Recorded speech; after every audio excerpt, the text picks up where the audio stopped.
মেয়েদের সবচাইতে ঝামেলার জায়গায় হলো ওই একটা জায়গা যেখানে সারা দিনটা কেটে যায়, সময়টা কেটে যায়। আসসালামু আলাইকুম, কেমন আছেন সবাই? আশা করি সবাই খুব ভালো আছেন।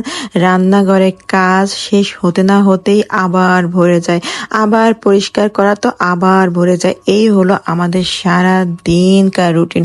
আসলে সংসার মানেই রান্নাঘর, মানে রান্নাঘরের জীবন।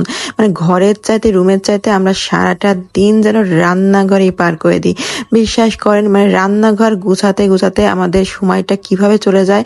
আর সময় যায় তো বিরক্ত লাগে, মাঝে মাঝে তো মনে হয় যে ধুর, রান্না বান্নাই করবো না, রান্নাঘরে কোনো কাজও করব না, রান্নাঘর থেকে মানে কোনো রকম বাঁচতে পারলে হয়। কিন্তু তারপরও তো রান্না বান্না, রান্নাঘর নিয়েই তো আমাদের কাজ, ঠিক না?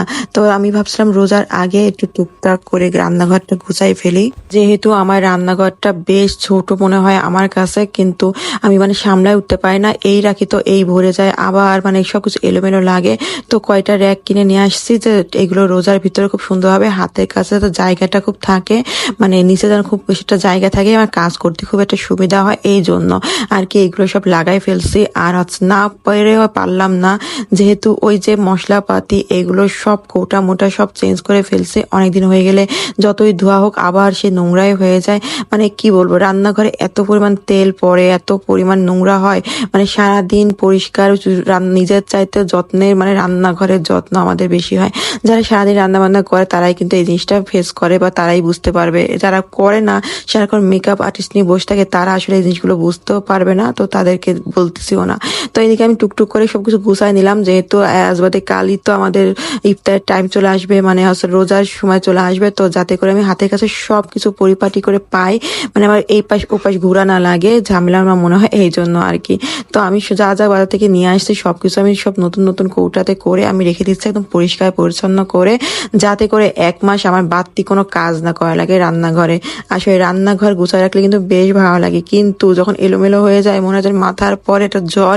এখন যে একটা জাদুর কাঠি পেতাম আর নাড়া দিতাম আর রান্নাঘরটা ফুস করে পরিষ্কার হয়ে যেত।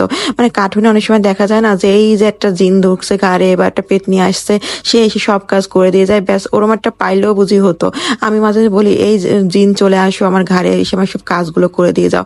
মাঝে মাঝে এরকম ডাকিও, মানে আমার অদ্ভুত লাগে, এত বিরক্ত লাগে মাঝে মাঝে এই রান্নাঘর গুছানো। আবার একটা সমস্যা, সবসময় গুছায় না গুছায় বেরোয় পড়া লাগে অন্যের ঘাড়ে পর দিয়ে। তো সব মিলে যেটা হয়, সারাদিনে আমাদের ব্যস্ততা কিন্তু রান্নাঘর নিয়েই। তো রান্নাঘরটা পরিপাটি রাখলে, আর রমজানের ভিতর চাপ, মানে কাজের চাপটা অনেক বেশি থাকে 2-3 বেলা, তো এই সময়টা রান্নাঘর আর বেশি নোংরা হয়। তো এভাবে একটু গোছায় রাখলে নিজেদের জন্য সেফ হয়ে যায়। তো আমি দেয়ালে এটা লাগাইছি, কেমন লাগলো কিন্তু বলবেন। এটা আমি মেলা থেকে নিছিলাম। তো আজকে ভিডিওটা ঘর সাজানো দিয়ে শুরু করলাম, ঘর সাজানো দিয়ে শেষ করলাম। কেমন লাগলো সবাই অবশ্যই বলতে ভুলো না। সবাই ভালো থেকে সুস্থ থেকো, আল্লাহ হাফেজ।